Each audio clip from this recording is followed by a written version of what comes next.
Hello friends, आपके अपने YouTube channel legal and social awareness के एक और एपिसोड में बहुत बहुत स्वागत है।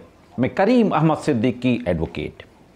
दोस्तों, क्रिमिनल प्रोसीजर कोड की जो धारा है 125 यानी मेंटेनेंस के जो प्रोविज़न हैं, जिस धारा के तहत महिलाएं, बच्चे और माता पिता मेंटेनेंस के लिए कोर्ट में केस कर सकते हैं, उस मेंटेनेंस के प्रोविज़न में जो लड़के और लड़कियां होते हैं, अगर वो फिजिकली मेंटली डिसेबल नहीं हैं तो 18 साल के बाद वो मेंटेनेंस क्लेम नहीं कर सकते हैं।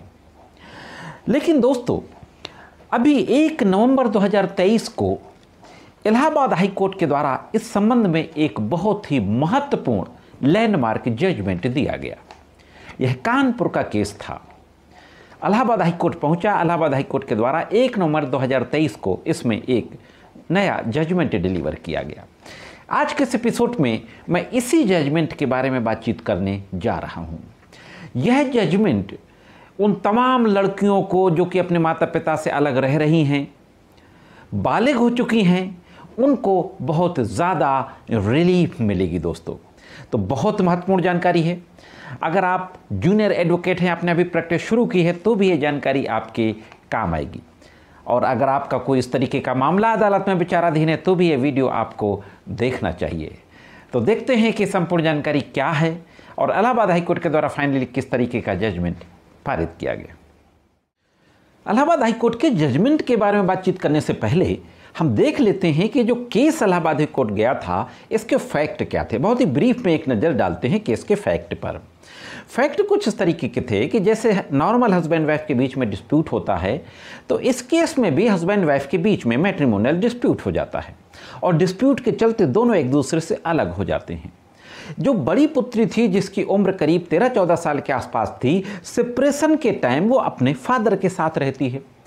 इसके बाद फादर के द्वारा डाइवोर्स का सूट प्रिंसिपल जज फैमिली कोर्ट कानपुर के समक्ष दाखिल कर दिया जाता है हिंदू मैरिज एक्ट के सेक्शन 13 के तहत। डाइवोर्स का सूट दाखिल होने के बाद उसकी बड़ी पुत्री के द्वारा यह आरोप लगाया जाता है कि जब वो 15 साल की थी तो उसके पिता ने उसको घर से निकाल दिया और तब से वो अपने माता के पास रह रही है। डाइवोर्स ग्रांट हो जाता है हस्बैंड के फेवर में। 5 लाख रुपया एलिमनी का ऑर्डर होता है। हस्बैंड के द्वारा अपनी वाइफ को 5 लाख रुपया एलिमनी वन टाइम दे दी जाती है मेंटेनेंस के रूप में और डाइवोर्स हो जाता है। इसके कुछ समय के बाद ये जो दोनों दंपत्ति थे, इनकी बड़ी पुत्री के द्वारा, जिसकी उम्र लगभग 20 साल के आसपास थी, मेंटेनेंस का मुकदमा कोर्ट में दाखिल किया जाता है 125 सीआरपीसी के तहत। और मेंटेनेंस का मुकदमा दाखिल करके अपनी हायर एजुकेशन के लिए और अपनी मैरिज के लिए खर्चों की मांग की जाती है। अब देखते हैं दोस्तों कि फैमिली कोर्ट में क्या होता है, इसके बाद हाई कोर्ट में क्या होता है। दोस्तों, फैमिली कोर्ट में वो व्यक्ति जब अपनी पुत्री के द्वारा दाखिल 125 सीआरपीसी के मुकदमे में अपीयर होता है तो अपना WS यानी रिटन स्टेटमेंट जवाब दाखिल करता है। जवाब में वो इस बात को लिखता है कि मेरा डिवोर्स हो चुका है, वन टाइम मेंटेनेंस के रूप में 5 लाख रुपया मैं एलिमनी दे चुका हूँ। और दूसरी बात ये कहता है कि जो पुत्री है वो 18 साल की उम्र पार कर चुकी है, फिजिकली मेंटली पूरी तरीके से साउंड है, इसलिए वो मेंटेनेंस क्लेम करने की हकदार नहीं है 125 सीआरपीसी में। अगर उसको मेंटेनेंस लेना है तो section 20 subsection 3 Hindu adoption and maintenance act के तहत वो आए और कोर्ट में सूट फाइल करे। इस तरीके का आर्गूमेंट करते हुए कहा जाता है कि इस केस को खारिज किया जाए। फैमिली कोर्ट हस्बैंड की बात से कन्विंस हो जाती है और फैमिली कोर्ट ये पाती है कि हाँ, बालिग लड़की 125 सीआरपीसी के तहत मेंटेनेंस पाने की हकदार नहीं है। और मैं भी इस बात को कहता हूँ कि 125 सीआरपीसी के तहत शारीरिक और मानसिक रूप से जो स्वस्थ पुत्री है, वो बालिग होने के बाद मेंटेनेंस की हकदार नहीं है। तो फैमिली कोर्ट इसी आधार पर उसकी पुत्री के द्वारा दाखिल 125 सीआरपीसी मेंटेनेंस के केस को डिसमिस कर देती है। दोस्तों, अब इस फैमिली कोर्ट के आदेश के खिलाफ हाई कोर्ट में पुत्री के द्वारा पहले तो 482 दाखिल की जाती है सीआरपीसी की धारा 482 के तहत, और उस 482 को बाद में क्रिमिनल रिवीजन में कन्वर्ट करने की एप्लीकेशन दी जाती है और क्रिमिनल रिवीजन में कन्वर्ट किया जाता है। तो अब देखते हैं कि हाई कोर्ट में क्या होता है। साथियों, जो केस था Kumari Nidhi Gupta versus State of UP, criminal division number और पूरी डिटेल आपकी स्क्रीन पर है। जो बहस हस्बैंड के एडवोकेट के द्वारा फैमिली कोर्ट के समक्ष की गई थी, वही बहस हाई कोर्ट के समक्ष की जाती है कि लड़की बालिग हो चुकी है, फिजिकली मेंटली पूरी तरीके से साउंड है और 125 के तहत मेंटेनेंस नहीं ले सकती है। दूसरी बात कही जाती है कि मैं एलिमनी के रूप में 5 लाख रुपए वन टाइम मेंटेनेंस अदा कर चुका हूं, और वहां पे भी मांग की जाती है कि फैमिली कोर्ट का ऑर्डर पूरी तरीके से सही था, इस रिवीजन को खारिज किया जाए। और एक केस का भी जिक्र किया जाता है, डॉक्टर जगदीश वर्सेज मंजूलता, उसकी डिटेल भी आपकी स्क्रीन पर है। इसके बाद इन दोनों दंपतियों की पुत्री के द्वारा जो मुकदमा दाखिल किया गया था, उसके एडवोकेट की ओर से बहस की जाती है और सुप्रीम कोर्ट के 3 केसेस का हवाला दिया जाता है। इनिशियली 2 केसेस का हवाला दिया जाता है, नूर शबा खातून वर्सेज मोहम्मद कासिम, और दूसरा केस और है नानक चंद्र वर्सेज चंद्र किशोर। पूरी डिटेल आपके स्क्रीन पर है। और इन दोनों केसों का हवाला देते हुए कहा जाता है कि बालिग होने के बाद भी मेंटेनेंस की हकदार है और फैमिली कोर्ट को यह जुरिस्डिक्शन है। फैमिली कोर्ट को सिविल कोर्ट के पावर प्राप्त होते हैं और सिविल कोर्ट को जुरिस्डिक्शन है कि वो भले ही सूट 125 में दाखिल की गई हो, वह उसको section 20 Hindu adoption and maintenance act के तहत ट्रीट कर सकती है। इस तरीके से यह आर्गुमेंट करते हुए यह कहा जाता है कि फैमिली कोर्ट ने जो 125 सीआरपीसी की सूट खारिज की, उस ऑर्डर को सेट असाइड किया जाए।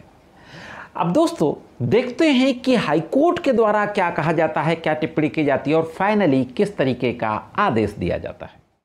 दोस्तों, इलाहाबाद हाई कोर्ट के बेंच के द्वारा भी एक सुप्रीम कोर्ट के केस का हवाला दिया जाता है, अभिलाषा वर्सेज प्रकाश एंड अदर्स। उसकी डिटेल भी आपकी स्क्रीन पर है और इस केस का हवाला देते हुए कहा जाता है कि मजिस्ट्रेट की कोर्ट को तो यह पावर नहीं है कि वो 125 सीआरपीसी के केस को section 20 Hindu adoption and maintenance के रूप में ट्रीट कर सके, लेकिन सिविल कोर्ट को यह पूरी तरीके से पावर है। यह कहा जाता है कि पर्सनल लॉ के तहत अगर किसी को कोई कानूनी अधिकार प्राप्त है तो उस अधिकार को पूरी तरीके से बाहर नहीं कर दिया जाएगा। मुख्य रूप से जिस प्रश्न पे विचार करना था हाई कोर्ट को कि क्या 125 सीआरपीसी के केस में क्या section 20 subsection 3 Hindu adoption maintenance act के बारे में विचार किया जा सकता है। फाइनली सुप्रीम कोर्ट के इन तमाम केसेस का जिक्र करने के बाद, ओवरऑल एक लंबा डिस्कशन करने के बाद, इलाहाबाद हाई कोर्ट के बेंच के द्वारा, मैं यहाँ पर एक केस और आपको बता दूं जो हाई कोर्ट के द्वारा कहा जाता है, यमुना भाई अनंतराव वर्सेज अनंतराव शिवराम। उस केस की डिटेल भी आपकी स्क्रीन पे है और इसमें कहा गया था कि 125 की प्रोसीडिंग में section 20 subsection 3 Hindu maintenance act पर भी विचार किया जा सकता है।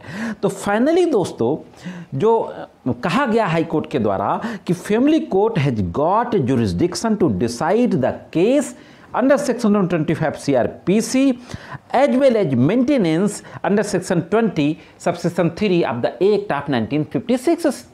जो 1956 का एक्ट है Hindu adoption and maintenance act, मैं आपको बहुत ही सरल भाषा में बताऊं कि हाई कोर्ट के द्वारा फाइनली ये कहा जाता है कि फैमिली कोर्ट 125 के मुकदमे को अगर लड़की बालिग हो गई है तो धारा 20 सब धारा 3 Hindu adoption and maintenance act की धारा केस के रूप में उसको ट्रीट कर सकती है। फाइनली इलाहाबाद हाई कोर्ट की बेंच ने फैमिली कोर्ट के आदेश को सेटिसाइड कर दिया और यह डायरेक्शन दिया कि 125 की एप्लीकेशन को धारा 20 हिंदू एडॉप्शन मेंटेनेंस एक्ट के एप्लीकेशन के रूप में ट्रीट करें और उस पुत्री को जो कि बालिग हो चुकी है मेंटेनेंस का ऑर्डर करें, यह उसका अधिकार है। तो दोस्तों यह था एक एकदम से बिल्कुल नया प्रिंसिपल 125 के लिए कि अगर 125 होता क्या है कि 125 दाखिल किया जाता है, लड़की की उम्र 16 साल है, 4 साल मुकदमा चला मान लीजिए, तो मुकदमे के जजमेंट के समय लड़की बालिग हो गई। तो हाईकोर्ट ये कह रहा है कि 125 को सेक्शन 20 के रूप में आप ट्रीट कर लीजिए और ऑर्डर कर दीजिए। ये थी दोस्तों एक महत्वपूर्ण जानकारी कैसे लगी कमेंट्स करके जरूर बताएं। जाते जाते वीडियो को लाइक और शेयर के साथ साथ चैनल को सब्सक्राइब अवश्य कर लें। आज के वीडियो में सिर्फ इतना ही, मिलते हैं किसी अन्य वीडियो में कानून की कुछ अन्य जानकारियों के साथ। तब तक कानून की महत्वपूर्ण जानकारी के लिए देखते रहें लीगल एंड सोशल अवेयरनेस।